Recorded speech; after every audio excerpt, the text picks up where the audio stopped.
Boa noite a todos.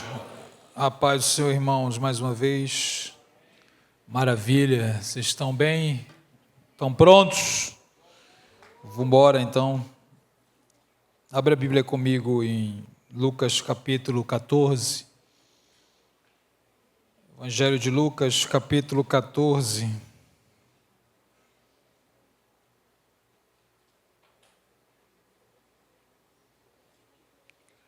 25 e 26. Lucas 14.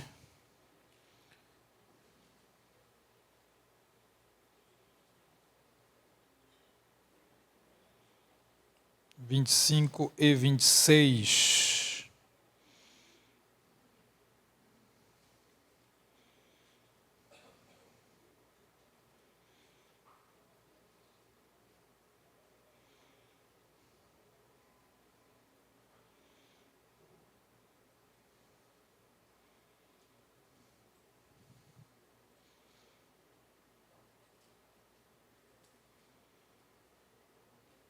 Diz assim a palavra de Deus: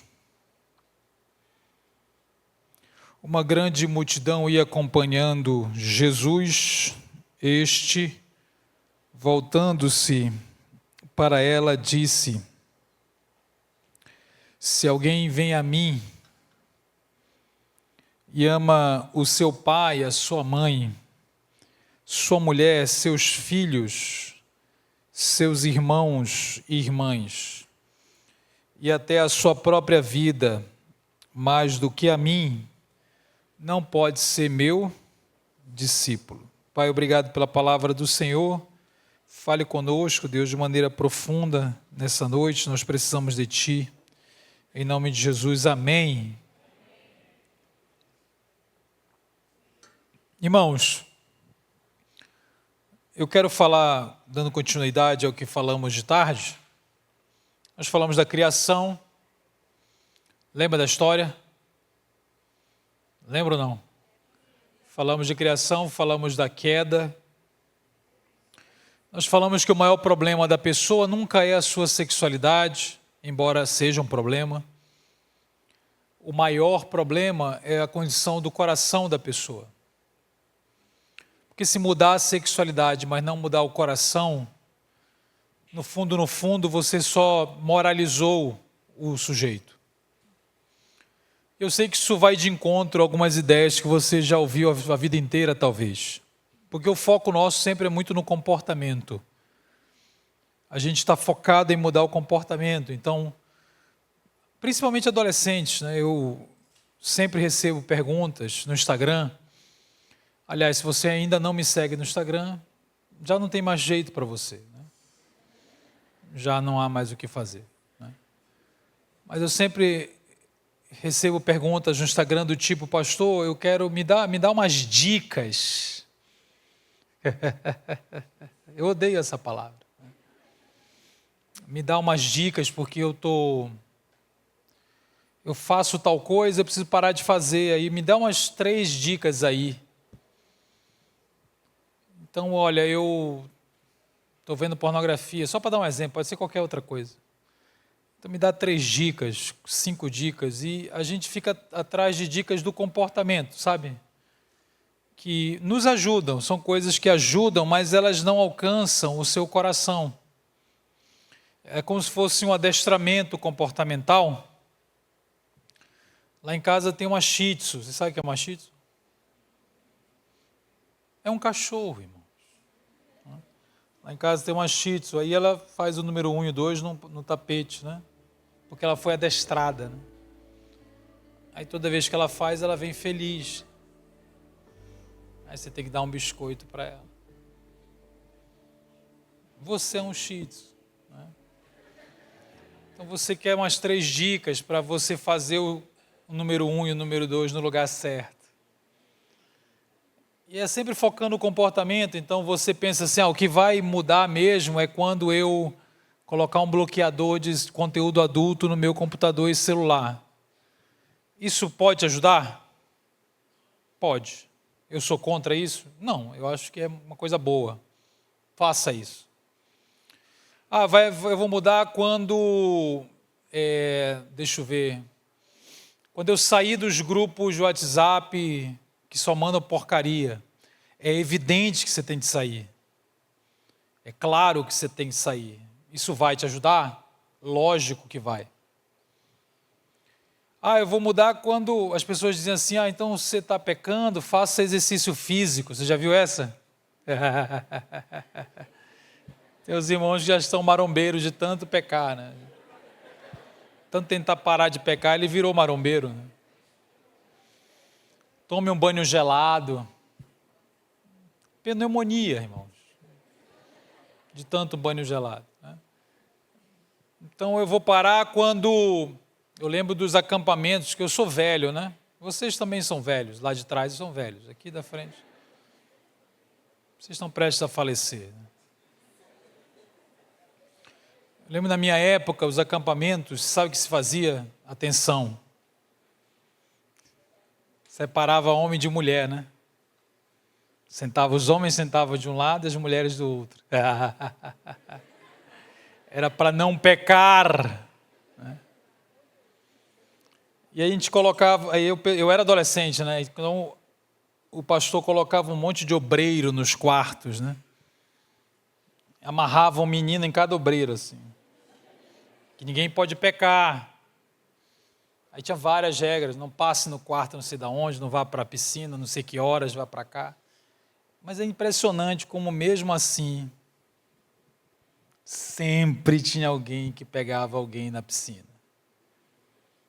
Você sabe por quê? Porque você pode colocar todo tipo de barreira comportamental, e elas são boas, eu não estou dizendo que não é para você fazer. Então tome banho, vá fazer exercício, coloque bloqueador, saia dos grupos. O que mais, irmãos? Não leve celular para não sei aonde, entregue o celular para alguém, ligue para alguém. Tudo isso, você pode colocar, isso te ajuda. Mas isso não muda o quê? Isso não atinge o quê? O estado do seu coração. Este é o problema.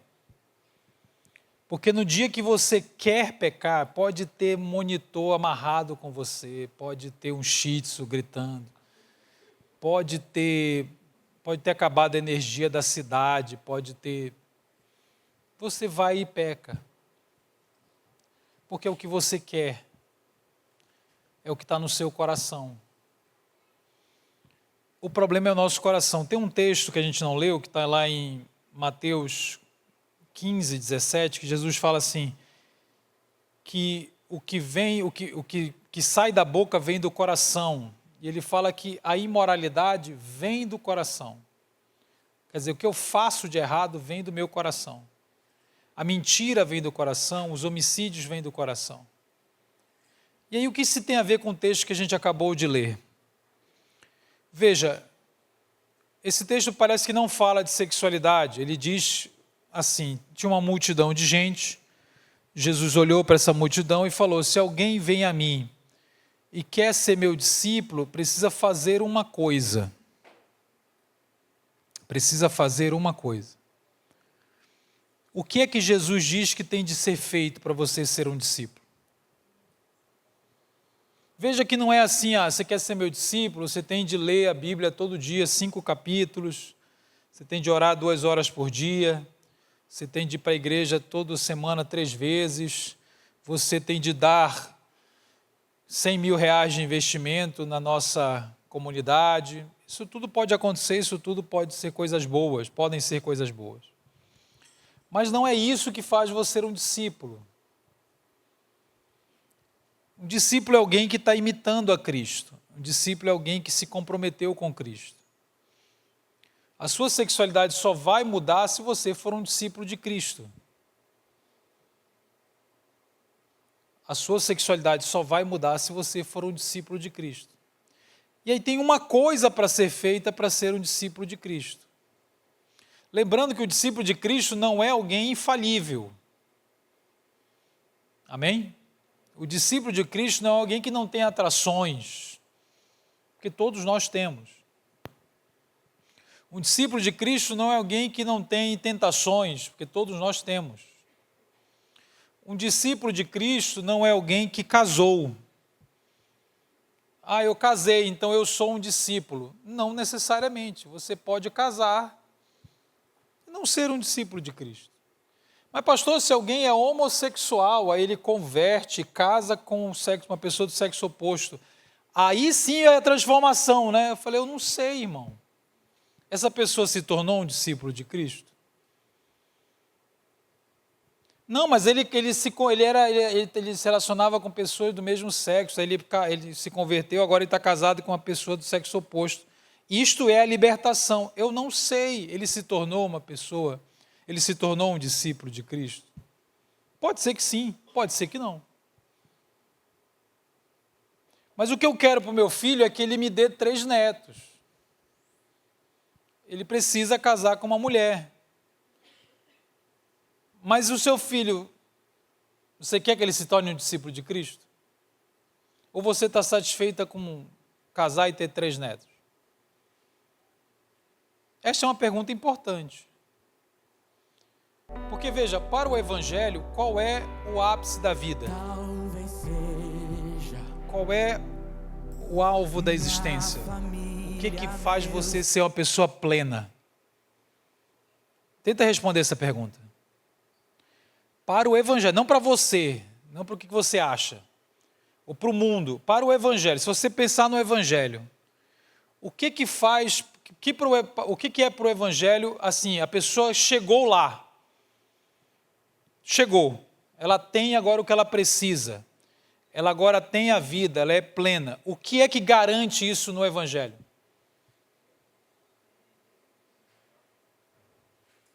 É casar?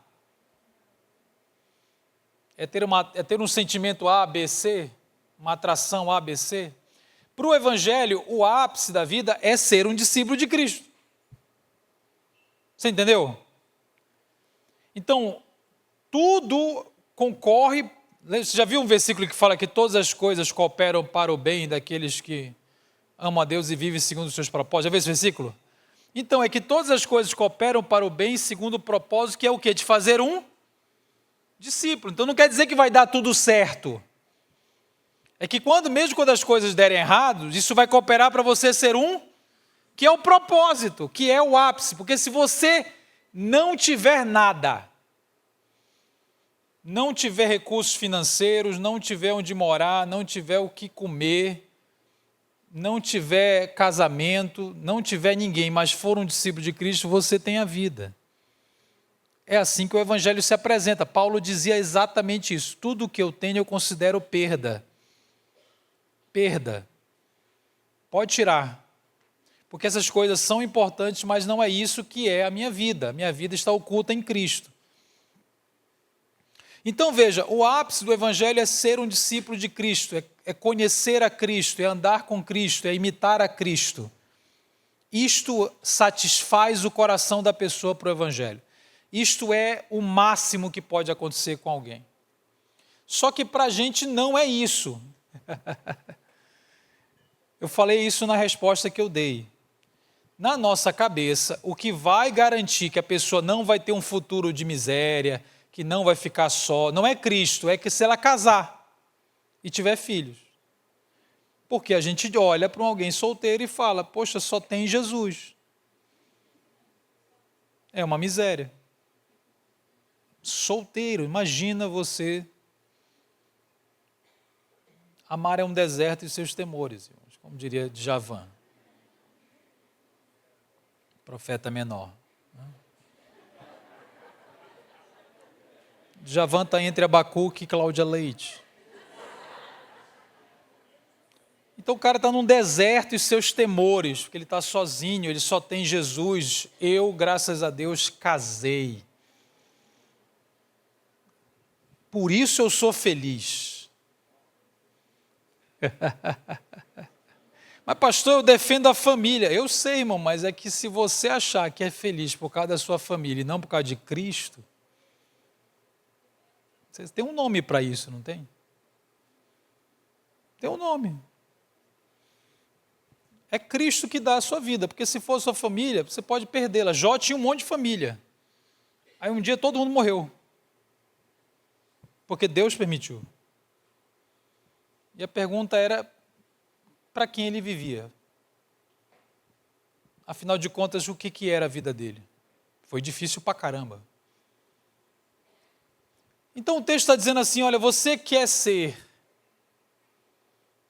o melhor neste mundo, que é um discípulo de Cristo? Quero.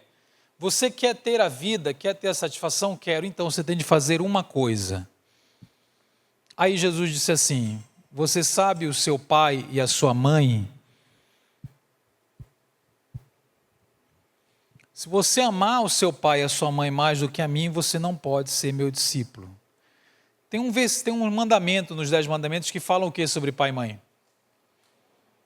Que é para honrar pai e mãe. Jesus está dizendo que se essas pessoas que ele mandou você honrar, se você as amar mais do que a ele, você não é discípulo de Cristo. Jesus não começou falando do pecado. Ele não falou assim, olha, se você amar o pecado mais do que a mim, se você amar o sexo mais do que a mim, se você amar o poder, o dinheiro, embora isso seja verdade. Se você amar as coisas do mundo, embora seja verdade. Ele não foi para aí, ele começou falando de uma coisa boa, de uma coisa legítima. O seu pai e a sua mãe. Se eles forem amados mais do que a Cristo, você não é discípulo de Cristo. Aí ele piorou. O que vem depois no versículo aí? Já fecharam a Bíblia, né? Seus animais. O que vem depois de pai e mãe no versículo? Ele piora, porque ele fala assim, você sabe, sua esposa é o cônjuge. Mas a Bíblia diz, em Efésios 5, que diz assim, ó, maridos, amai vossas esposas, mulheres. E Jesus está dizendo, então, nem o seu casamento é mais importante do que a mim. Mas eu sou uma só carne, não tem nada mais profundo do que isso. Então, se você amar o seu cônjuge de um jeito tal que ele seja amado mais do que a mim, você não é meu discípulo. E os seus filhos, da mesma forma. E os seus irmãos e irmãs. Essa parte é fácil porque ninguém gosta de irmão. A gente só briga com o irmão. Vocês gostam do irmão de vocês? Gosta sim. Eu estou brincando, o irmão é maravilhoso aos olhos do Pai. Aí ele termina, mesmo que se você amar a sua própria, o que vem aí? Sua própria vida mais do que a mim, você não pode ser meu discípulo. Você sabe por quê? Olha para mim agora aqui, ó. Olha para mim. Porque nós sempre somos discípulos. Nós sempre obedecemos aquilo que nós amamos mais. Preste atenção. É assim que você funciona. Como é que eu funciono, pastor? Você ama uma coisa num lugar chamado coração, que é o centro dos seus amores. E você passa a refletir este fato no seu comportamento. Você se transforma em um seguidor, em um devoto. O que você faz é consequência daquilo que você ama. Então Jesus, ele não vai ser seu discipulador, digamos assim. Você não vai seguir a Cristo se você já ama outra coisa, porque esse lugar está ocupado. Então não adianta eu ficar te falando as regras sexuais. Você já sabe. Ou não sabe? Irmão, vamos lá, seja sincero. Você está pecando porque não sabe? Eu não sabia que eu não podia ficar com você. Aí eu fiquei. Eu não sabia. Não, você sabe. Por que a gente está pecando se a gente sabe?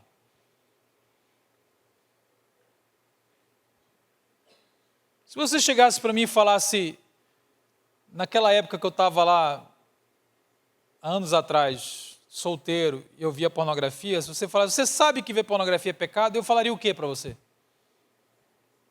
Eu sei. Aí eu ia para um evento como esse, que o tema era sexualidade. Aí o pastor passava 50 minutos dizendo que era pecado. Aí eu falei, pastor, eu já sei que é pecado. Eu continuo fazendo. Por quê? Porque o que eu faço, presta atenção, o que eu faço não reflete o que eu sei, reflete o que eu amo. É que eu amo a pornografia. Eu amava a pornografia, melhor dizendo. Então você funciona assim, você ama algo. Ah, mas se a pessoa for não acreditar na Bíblia, não acreditar em Deus, é diferente? Não, é igual. A pessoa pode ser ateu, ateia. Ela chegará no momento que ela vai amar algo. Você entendeu? Pode ser uma coisa boa, não precisa necessariamente ser uma coisa ruim. Ela vai amar algo e a vida dela será um testemunho deste fato. Você vai olhar para a vida dela e vai perceber o que ela ama. Não precisa perguntar para ela. É inútil te perguntar, o que você ama mais? É só eu olhar para a sua vida. Se você está reiteradamente desobedecendo a Deus, preste atenção. Se você sabe e está reiteradamente desobedecendo a Deus, desobedecendo os seus pais, porque você quer fazer a sua vontade, e você sabe que você está errado, lá no fundo você sabe.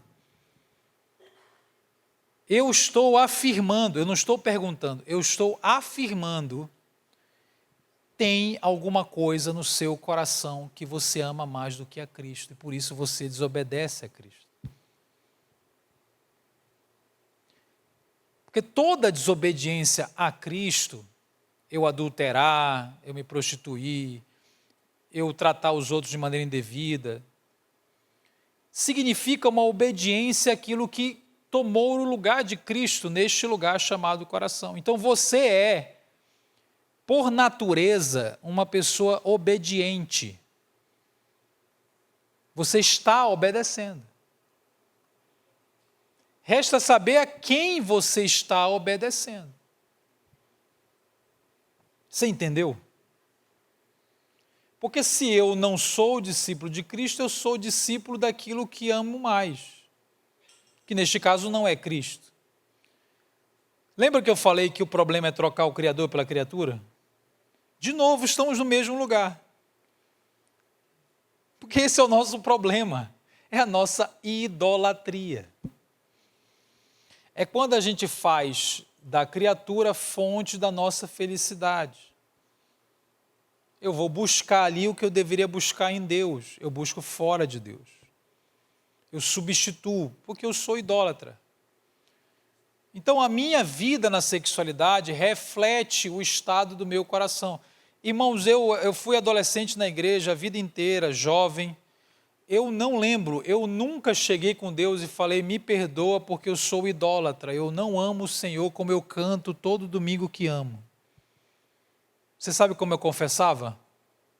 Porque eu queria confessar. Eu confessava, me perdoa porque eu vi um vídeo que eu não deveria ter visto. Me perdoa porque eu fiz tal coisa que eu não deveria ter feito. Isso é verdade, isso é necessário ser confessado. Mas eu parava aí. E eu achava que eu era muito profundo. Não, eu só estou falando da ponta do iceberg. O problema é o nosso coração idólatra. É que a gente confia na gente mesmo. Ah, mas eu vim aqui falar de sexualidade. Não adianta você mudar a sua sexualidade se você não converter o seu coração. É o seu coração que é a fonte. Jesus disse, a imoralidade vem do coração. Então a gente precisa falar do coração. E tem dois grandes pecados no coração. O primeiro é a idolatria, que é a substituição de Deus. Amar alguma coisa mais do que a Ele.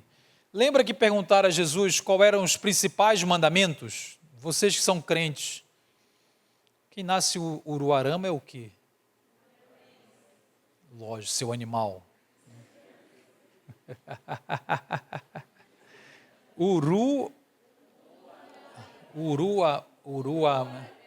Eu não consigo falar isso. Eu sou pentecostal, eu sou presbiteriano. Não falo em línguas. Uruamense? Não consigo, não sai. Uruaramense. O mu? Eu não vou conseguir. É um mu? Mas na cidade... Agora eu não sei mais o nome da cidade. É Umuara. Não, não é Umuara. Urumuara. Vocês são brasileiros. Eu não sei nem porque eu estou perguntando isso. Essa pergunta idiota, inútil. Eu até me perdi. O que eu estava falando disso? Ai, Deus do céu. Eu perdi o que eu falava. Caramba, Satanás. O diabo rouba a palavra. Isso, os 2 pecados. Eu falei que era idolatria, o primeiro, né? Aí eu ia falar uma coisa muito importante. Agora já era, só na eternidade eu vou saber. Ai, caramba. Lembrei. Eu estava falando quando perguntaram a Jesus qual eram os 2 principais mandamentos. Foi isso. Aí eu não sei por que eu perguntei isso aí. TDAH, né? Você lembra disso? Qual foi a resposta de Jesus? Você sabia que tinha mais de 600 mandamentos? Aí o cara está perguntando assim, se eu quiser obedecer todos os mandamentos, o que eu faço? Olha bem a pergunta. Eu quero obedecer todos. A minha vida profissional, minha vida sexual, minha vida ministerial, escolar, o meu corpo, o meu tempo, o meu dinheiro, tudo. O que eu faço? Qual é a essência? Qual é o princípio elementar? Por onde passa tudo? O que foi que Jesus disse? Muito bem, alguns irmãos acham que Jesus disse assim, isso é muito comum para gente que talvez esteja até fora da igreja, porque as pessoas falam assim, não, Jesus mandou você amar a Deus e amar o próximo. Parece que está certo, né? Só que tem um detalhe nessa afirmação. Se alguém te disser, não, os mandamentos é só amar a Deus e amar as pessoas, só foi isso que Jesus mandou a gente fazer. Então, irmão, não é exatamente isso. Porque se eu falar para você, ame a Deus, você ama a Deus de qualquer jeito, porque é só amar a Deus. Ora, se eu amo meu pai muito, e amo a Deus um pouco, eu não amo a Deus? Amo. Então eu estou cumprindo o mandamento, é para amar a Deus, olha, eu estou amando. Se eu amo a minha esposa desse tamanho e amo a Deus desse tamanho, eu não estou amando a Deus? Então se o mandamento é só amar a Deus de maneira genérica, do meu jeito, como eu sentir vontade, entendeu? Não é assim que é traduzido, né? Não, ama a Deus, então eu sinto, Deus está comigo. Eu amo, sabe, eu tenho uma relação, eu vou vivendo a minha vida, eu amo a Deus, Deus é legal. Não é esse o mandamento. Porque seria muito fácil, é fácil amar a Deus.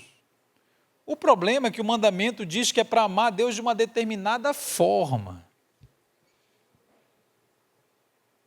O problema é a forma.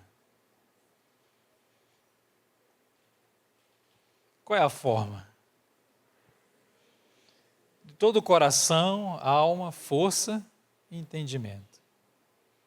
Significa amar a Deus mais do que você ama qualquer coisa e a qualquer coisa e a si mesmo, mais do que a qualquer coisa, mais do que a si mesmo.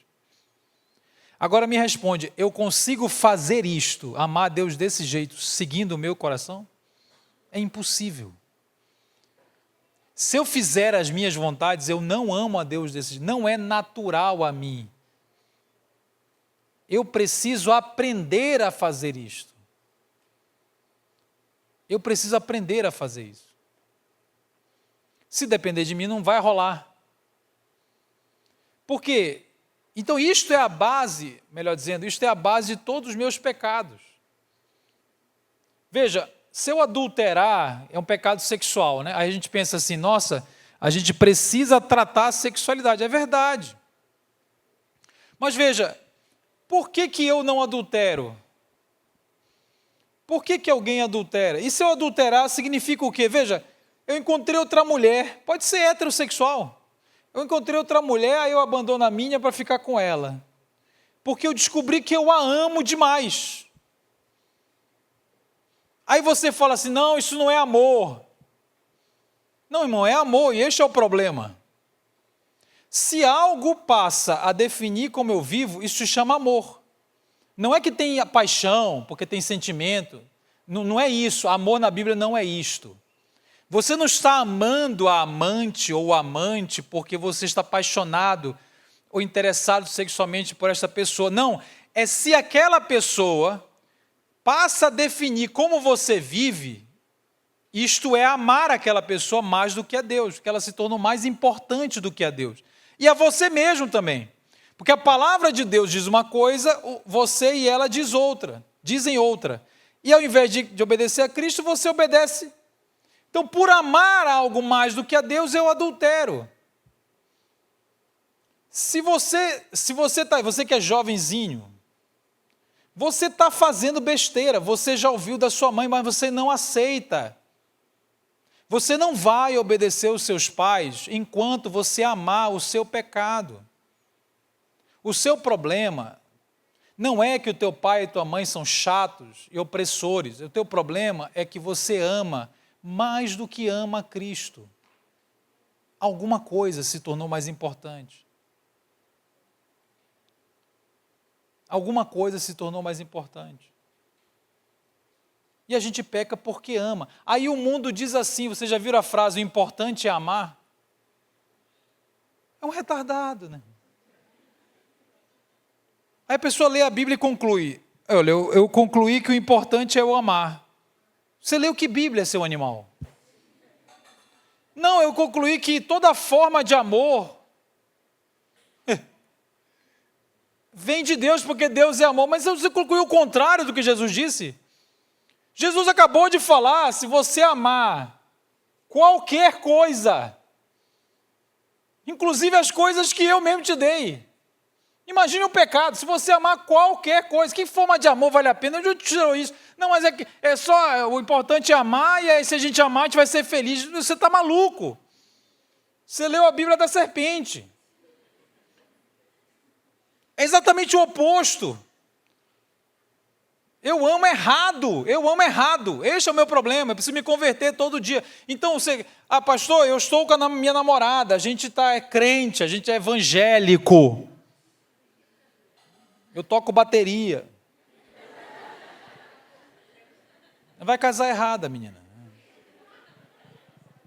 Ela é evangélica e a gente tem 20 anos, já estamos na hora, vamos casar daqui 2 anos, é tudo de Deus.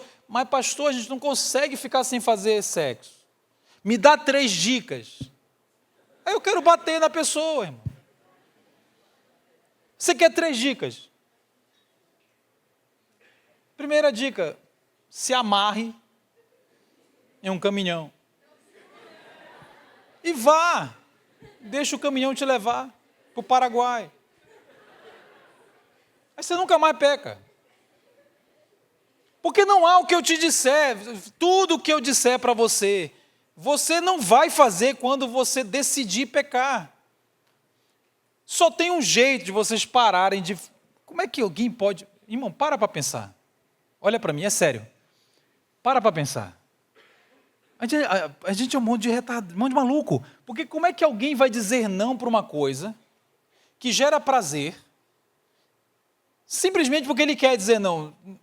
Como é que acontece isso? Como é que alguém diz não para o pecado? Me explica aí. Só tem um jeito, só tem uma forma, só tem um processo. Tu vai ter que acordar todo santo dia e decidir amar a Cristo mais do que você ama você mesmo. Não vai ter saída, irmão. Não tem remédio para tirar, você vai ter vontade, você vai ter tentação, você vai ter sexualidade e você vai ter de escolher para quem você vive. Se você quiser ser discípulo de Cristo. Este é o resumo do discipulado. É só isso que pode mudar a sua vida. Então eu estou lhe dizendo, pare de fingir que o seu pecado é pequeno. O seu pecado não é pequeno, é que o seu comportamento está revelando o buraco e as trevas do seu coração.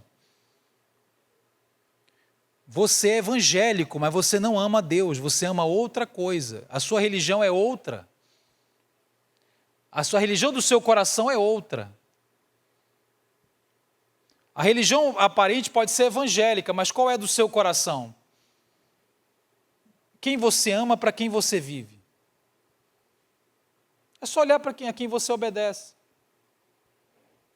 E aí, para a gente terminar, vamos colocar 3 passos para lidar com os amores do nosso coração, porque eu sou presbiteriano, então tem que ter 3 passos. Aliás, eu nem falei que eu era presbiteriano, né? Vocês não sabiam, teve a oportunidade de se retirar e não sabiam. Eu sou pastor na igreja presbiteriana de Alphaville, lá em São Paulo.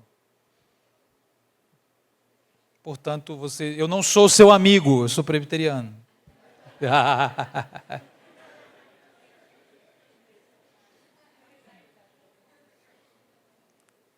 Você conhece o Projeto Sola, a banda? É lá da igreja. Ninguém aguenta mais lá. Estou brincando. São lá da igreja. Só para dar uma referência para vocês. Tá? Conhece a Xuxa? Não é lá da igreja. Não tem nada a ver. Não tem nada a ver isso aí. 3 passos. Vamos lá. Legal. Então o que eu faço para mudar a minha vida? 3 dicas. O primeiro passo é: você vai ter que identificar o que você ama mais. Identificar. Você vai ter que dar um nome para isso aí. Só que às vezes é complicado, sabe por quê? Porque não é óbvio. Nem sempre é óbvio. E quando a gente olha para dentro, sabe quando a gente fica analisando assim, deixa eu ver. A Bíblia diz que o nosso coração ele é enganoso, então a gente mente para a gente mesmo. Entendeu? Porque a gente não quer admitir. A gente não quer admitir que ama mais do que a Cristo, porque começa a perigar ter de abandonar isso, né? Então a gente começa a se defender, a justificar, a diminuir. O que a gente ama mais? Nem sempre é óbvio. A Bíblia tem vários exemplos disso, né? Tem um exemplo muito bom que é do rei Davi. Vocês conhecem o rei Davi? Já viram a Record? O rei Davi é uma pessoa espiritual, mas você não apresenta a sua mulher para ele é perigoso. O rei Davi é perigoso, irmãos. Ele tem uma sacada. Que ele fica avaliando as piscinas ao redor, né? O rei Davi é perigoso. Rei Davi é o terror dos solteiros, né?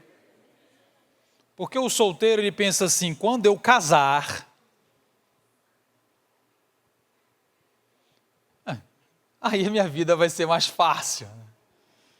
Porque eu vou parar de pecar, porque eu vou poder fazer sexo, né? Que é um mito, né? Então eu vou casar, vou ter a relação sexual e não vou mais ter problema com nada.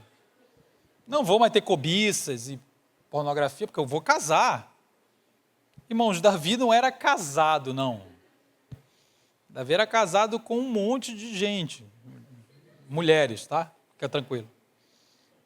Ele tinha um harém de mulheres, ele é o rei. Sabe o que é um harém? É um conjunto de esposas.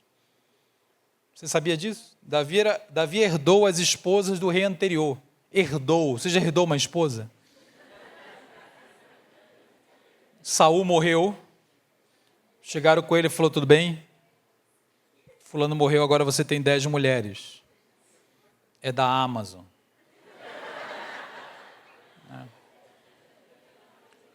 Aí eu te pergunto, por que Davi é o terror dos solteiros? Porque ele mesmo casado com o harém, Ele adulterou, irmãos. Me explica por quê. Mas por quê, irmão? Ainda com a mulher de um amigo dele, que era Urias. Alguém pode me explicar? Que sentido tem isso? Aí o pior não é que o adultério, é que do adultério ela fica grávida, atenção para Record. Ela fica grávida, e aí ele manda matar o marido da Batseba para esconder a gravidez, porque ele não confessou o adultério e ele está tentando ocultar o pecado. Ele manda matar e o cara morre. Então Davi se torna homicida, fazendo com que o adultério não fosse exposto. Olha a pergunta que eu vou lhe fazer agora, preste atenção. O que foi que Davi amou que o tornou homicida?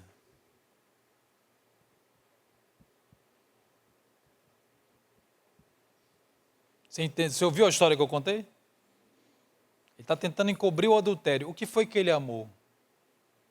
Como é que a gente identifica?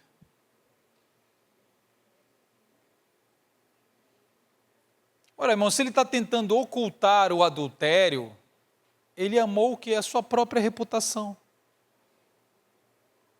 Ele está escondendo, ele está tentando segurar a sua imagem. Não parece uma bobagem? A sua reputação. Não parece coisa pequena? Davi mandou matar uma pessoa. Porque ele amou o quê? A sua reputação. Me responda você. O que faria você matar uma pessoa? Sabe o que você respondeu? Eu jamais mataria uma pessoa. Provavelmente era o que Davi respondia. Até o dia que ele amou. O problema é você amar de tal forma que você se torna um discípulo daquilo que ama. E um discípulo fiel. Um discípulo ousado. Davi amou de tal maneira que foi lá e matou em nome deste amor. Porque nós nos transformamos em discípulos daquilo que amamos mais. E nós estamos dispostos a fazer o que for necessário. Talvez você não matou ninguém, mas olha para mim, você já está mentindo. Ou não está mentindo? Você quer fazer uma coisa e para que aquilo seja feito, você está disposto a enganar. Você sabe que aquilo está errado. Porque você não quer ouvir a Deus. Aí você está disposto a enganar o seu pai, enganar a sua mãe, mentir para quem for necessário, porque você precisa daquilo.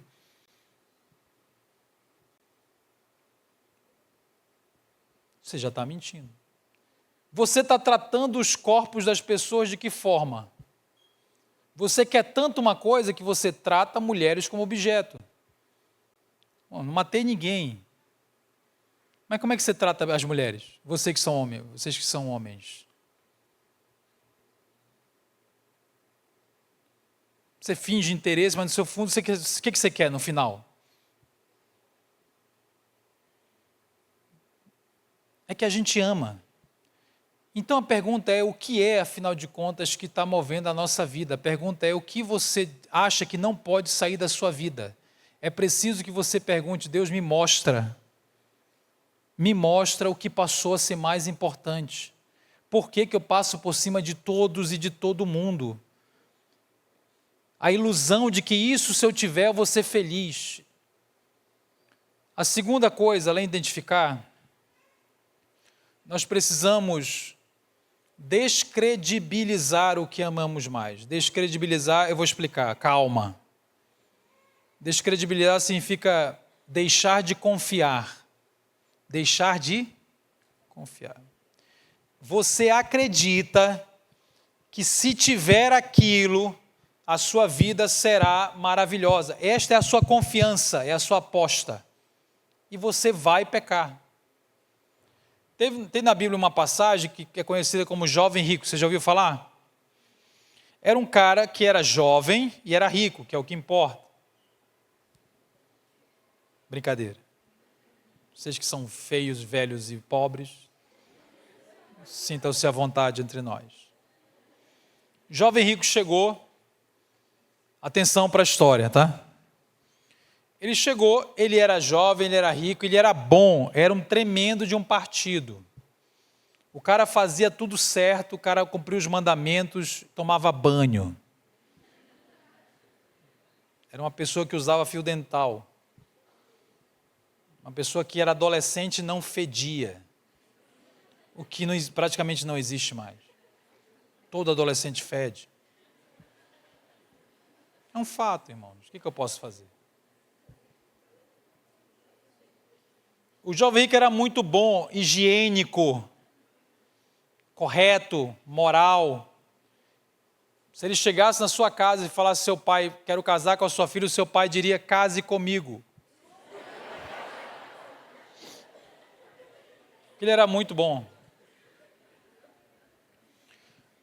Ele chegou com Jesus e disse assim, olha, estou querendo entrar para o The Chosen. 5ª temporada. Tira esse Mateus aí, ninguém aguenta mais. Quero ser discípulo. Olha o que ele queria. Ser um discípulo. Aí Jesus olhou e fez uma proposta. Vejam, vocês que são empreendedores. Paranaenses empreendedores. Veja se a proposta é boa. Ele chegou e Jesus falou assim, então, eu tenho uma proposta para você. Tem? Tem. Número 1, pegue tudo que você tem. Pegue todos os bitcoins. Número 2, ache um pobre. Uma vez eu vi um pobre, tá? Lá em Londrina. Ache um pobre. Muito bem. Número 3, entregue tudo para o pobre. Entregue tudo, muito bem, entregue tudo. E número 4, aí você me segue. E aí? Não, já acabou, irmão. Aí ele ficou, mas e tem plano de saúde? Não, aí você me segue. Mas o que você garante aí, assim? Você vai garantir alguma coisa? Nenhum plano odontológico? Não, aí você me segue. Você vira meu discípulo. Irmãos, o jovem rico fez as contas. Ele era um empreendedor. Ele fez as contas. Ele olhou para a vida dele. Eu gosto de chamar de projeto de felicidade. Tem um projeto de felicidade dele. Ele não queria ser uma pessoa ruim, não, tá? Só que aqui ele manda na vida dele. Com os recursos dele. Não é só dinheiro, é a minha vida, eu controlando a minha vida. Aqui tem Jesus. Aqui está a minha vida. Irmãos, ele olhou nos olhos da segunda pessoa da Trindade. Ele não estava falando com o apóstolo, com o pastor, com o vendedor de Rinodê. Ele está falando com quem? Com o próprio Deus encarnado. Foi suficiente? Não, ele olhou nos olhos de Deus e confiou em si mesmo. E disse, eu prefiro o meu projeto. E foi embora. Eu estou tentando dizer desde de tarde, se você não questionar para quem você vive, em quem você confia, quem vai mandar na sua vida, não adianta você saber todas as regras sexuais, não serve de nada. O jovem rico cumpria todos os mandamentos, segundo ele mesmo, Jesus mesmo disse. Só que ele olhou para o seu controle, olhou para Cristo e ele confiou mais na criatura. E a vida dele foi viver para a criatura. Porque a gente confia. Se você confia em um ídolo que não serve para nada, é que você não vê o ídolo como algo inútil. Ele não vê a vida dele como inútil sem Cristo. Ele acha que aquilo suportará, que aquilo será melhor. Os profetas de Israel, você sabe o que eles faziam? Eles ridicularizavam os ídolos de Israel. Israel passava a confiar em coisas que não era Deus, eles ficavam ridicularizando, falando como esses ídolos eram ridículos. Salmo 115 diz que o ídolo tem olho, mas não vê, tem pé, mas não anda, tem boca, mas não fala. Ele está falando de quê? Ele está ridicularizando o ídolo. Só que veja, se o ídolo mais comum somos nós mesmos, a gente pensa numa estátua, né? Mas quem tem olho, mas não vê, que é cego, somos nós. Quem é surdo, somos nós. Quem é manco, somos nós. Quem está nu, somos nós, como fala em Apocalipse 3. Você está pobre, cego e nu. Mas você acha que não está. Porque você confia no seu próprio coração, no seu próprio braço, no seu próprio projeto. Achando que se tiver tal coisa vai ser feliz.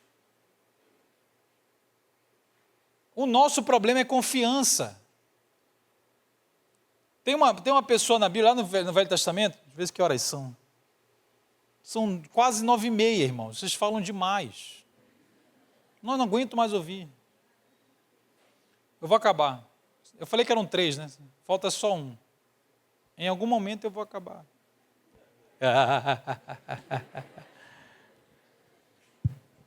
Estou acabando. Lá em Gênesis 30 tem uma frase que é dita por uma mulher chamada Raquel. Você já ouviu falar de Raquel? Vocês não sabem quem é Raquel, né? Vocês não sabem. Pecadores. Raquel falou assim, ela olhou para o marido dela e falou assim, ou você me dá filhos ou eu morro. Ela falou assim, ou eu tenho filhos ou eu morro. Tem uma coisa errada querer ter filho? Não. Só que ela confiava que é isso que fazia sentido, dar sentido à vida dela, era filho. Você sabe o que aconteceu com Raquel? Então lembra, vocês sabem quem é Raquel? Raquel é casada com Jacó. Jacó é filho de quem? Jacó é filho de quem? Não sabe, tá vendo? Tem Abraão, Isaac, Jacó.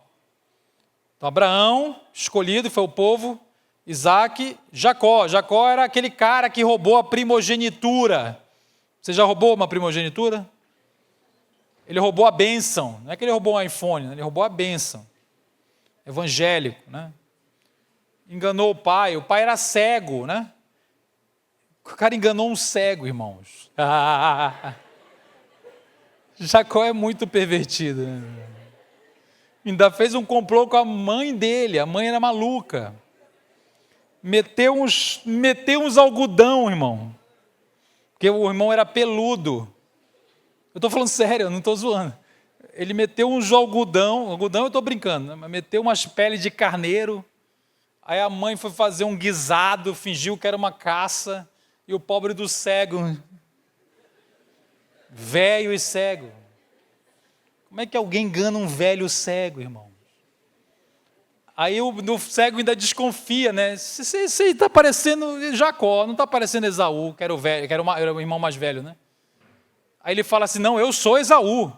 Essas são as aspas fortes, né? Eu sou Esaú. Aí enganou o velho, brigou com o irmão, saiu correndo, foi para o deserto, encontrou Labão. Uma pessoa que chama Labão já não presta, irmão. Que era tio dele, atenção para a história, tá? Labão era esperto, né? Porque o remédio para doido é doido e meio, né? Labão olhou e falou, entendi, você quer casar com a minha filha mais nova, que era Raquel. A Bíblia diz que Raquel era mais nova, era bonita e tinha uma irmã velha e feia, né? Que era Lia. É sempre assim, né? Toda irmã bonita tem uma irmã feia. Se você não tem uma irmã feia, a feia é você, irmão. É bíblico, o que eu posso fazer? Aí ele casou, aí o Labão teve uma ideia, né? Falou assim, não, você tem que casar com a mais velha. Ele não aceitou, ele falou, peraí, vem cá, pode casar. Irmãos, ele bebeu tanto no casamento. Parece que eu estou inventando, né? Parece que eu estou inventando. Ele bebeu tanto no casamento que ele casou com a irmã errada. Não é que ele esqueceu a chave do carro, não. Ele casou com a mulher errada. Ele amanheceu outro dia e falou, o que está fazendo aqui, irmã? Cadê a tua irmã? Tem um filme evangélico sobre isso, chamado Se Beber Não Case. Filme da Record. E aí o que acontece? A Lia, que era feia, Deus sempre abençoa pessoas feias. Amém? Então, se você... Amém, irmãos? Glória a Deus. E a Bíblia diz que ela começou a ter filhos. Ela paria, era um coelho a irmã, era um negócio de doido. Nasceu 1, 2, 3, 4, 5. Pegou Covid e nasceu 3. Tudo com sobrepeso. E Raquel não engravidava. E mulher naquela época que não tinha filho era uma confusão. Não é igual hoje não, viu gente? Não tinha muito sentido na vida não ter filho. Aí ela olha e diz isso, se eu não tiver um filho, eu não presto para viver, acaba a minha vida. Porque ela confiava nisso. Você sabe qual é a ironia da vida da história para acabar? A história de Raquel? Ela teve 2 filhos. O primeiro filho chama José, que é o José do Egito. O texto diz que a primeira coisa que ela fez ao pegar José foi, agora eu preciso de mais um. Porque, deixa eu te falar uma coisa, isso que você confia, que vai te dar a tal da tua felicidade, nunca vai se satisfazer. Você vai precisar de mais, e de mais, e de mais, e de mais. E cada vez mais viciado e mais escravizado. Aí ela teve o segundo filho e último. Raquel, que dizia, se eu não tiver um filho eu morro, ela morreu no parto do último filho. Você entendeu a ironia? Ela morreu no parto do último filho. E você sabe qual foi a última coisa que ela fez na terra? Ela amaldiçoou o filho. Ela deu um nome chamado Benoni, que foi mudado pelo pai para Benjamim. Benoni é uma maldição. Aquilo que ela disse, é isso que eu confio, no final ela amaldiçoou. Queridos, eu vou falar para os adolescentes, preste atenção. Você pode estar perdendo muito tempo. Escuta o que eu estou te falando. A sua vida não vai voltar. Você nunca mais vai ter 14 anos. Nunca mais vai ter 15 anos. Você pode estar perdendo, jogando fora uma parte muito importante da sua vida, vivendo uma vida de rebeldia e de pecado. Isto não vai voltar.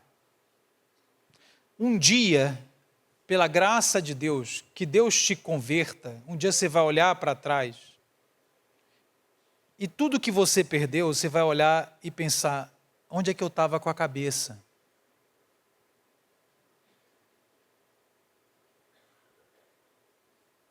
Por que eu achei que isso era vida se isso era morte?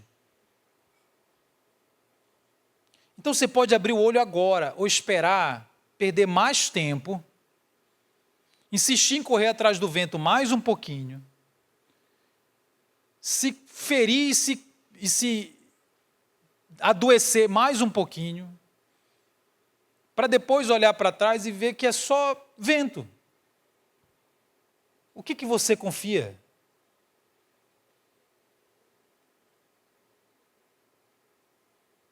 Ela amaldiçoou o menino que nasceu. Não prestava mais, não fazia mais sentido nenhum. E por último, irmãos, eu falei que eram 3 coisas. para acabar, além de identificar e descredibilizar, nós precisamos substituir aquilo que amamos mais. Você precisa pensar, eu estou buscando isto no mundo, eu preciso buscar isso em Cristo. Como é que eu faço isso? Eu preciso substituir por Cristo. Lá em Hebreus 11 diz que Moisés era filho da filha de Faraó e ele disse não para todos os prazeres do mundo. Sabe por quê? Hebreus capítulo 11, o texto diz que Moisés amou a Cristo, porque contemplava a recompensa. O texto está dizendo que Moisés ele viu a Cristo. Quando ele viu o que significa ter Cristo, que Cristo é a vida, que Cristo é tudo que eu preciso, os seus ídolos se tornaram ridículos. Ele era era neto da maior autoridade do mundo. O texto diz que ele preferiu sofrer com os escravos do que usufruir dos prazeres do pecado. Lembra que eu perguntei o que faz alguém não pecar? O que faz alguém dizer não para o prazer? Moisés responde, Moisés era o jovem rico. Só que o jovem rico Moisés olhou para Cristo e viu a Cristo. Quando ele viu, ele falou, pode tirar. Tudo que eu preciso está ali. Tudo que eu preciso está ali. Eu vou aprender ali a ter a minha suficiência, ali ter prazer e alegria. É isso que muda a nossa sexualidade. Nós precisamos ver Cristo. Buscar em Cristo o que a gente está buscando fora dele. Amém? Fique de pé no seu lugar, vamos orar.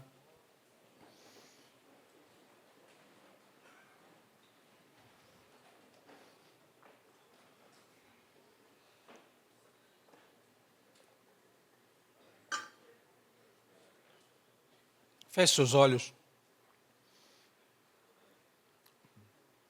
Peça ao Senhor, Deus, mostra o meu coração, o que eu tenho amado mais. Faça essa oração ao Senhor nessa noite. Deus está aqui entre nós. Ele prometeu que estaria. Deus não está aqui porque você está sentindo, Deus está aqui porque disse que estaria. Então creia que Ele está aqui. Onde tem 2 ou 3 reunidos no seu nome. E quer ouvir a sua oração. Pergunte ao Senhor, o que eu tenho amado mais? Peça que Deus mostre o seu coração.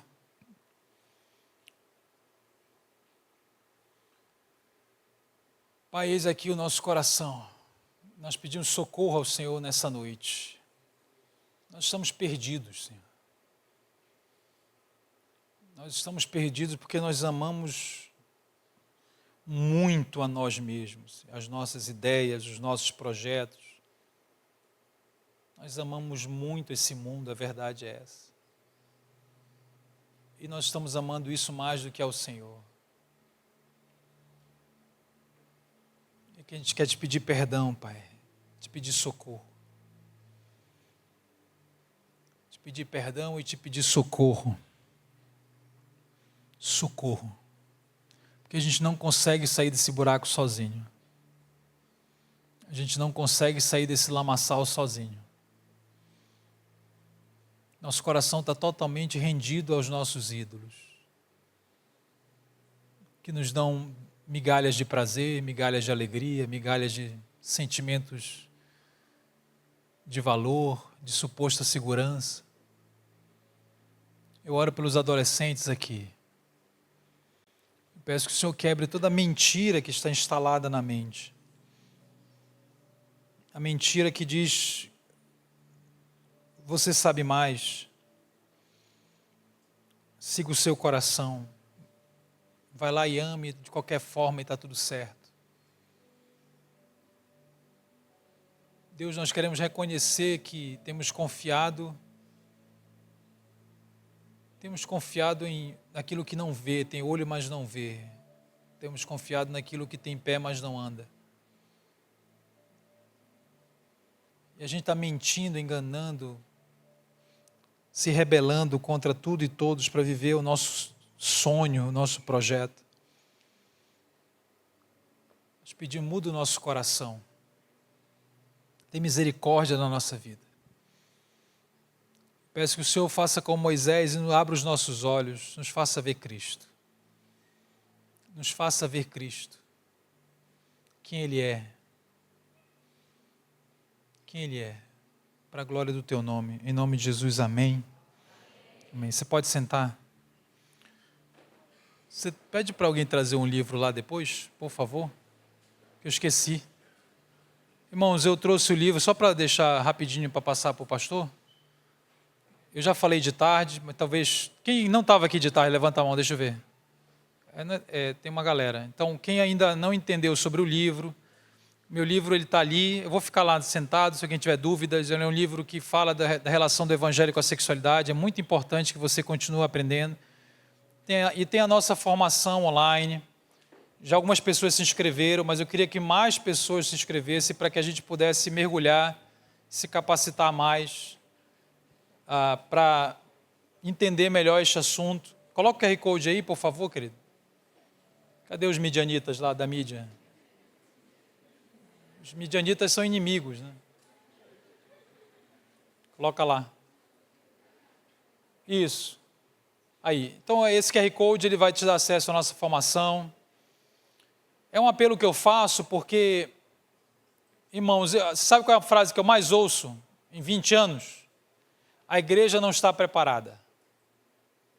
E a gente fica esperando que às vezes o pastor saiba tudo, que fulano entenda, mas a gente não quer aprender, a gente está muito acomodado. Então, Deus vai usar na sua família, na igreja. Deus não usa os grandes e melhores, Deus usa, sabe quem? Os que se dispõem. Os que se dispõem. Então, a formação ela vai te dar conteúdo para você mudar a maneira como pensa esse assunto, aprofundar, poder ensinar, poder prevenir na sua família, poder aconselhar, discipular e ser sal nessa terra, luz no mundo, um assunto tão relevante. Está com um preço lá embaixo, como eu já expliquei, quem se inscrever ganha o livro de graça, o livro físico de graça, e o acesso é vitalício, tá? Para sempre para você. Tudo bem? Então faça um esforço, faça esse investimento, aproveite a oportunidade, vai valer muito a pena, eu garanto. É isso, pastor.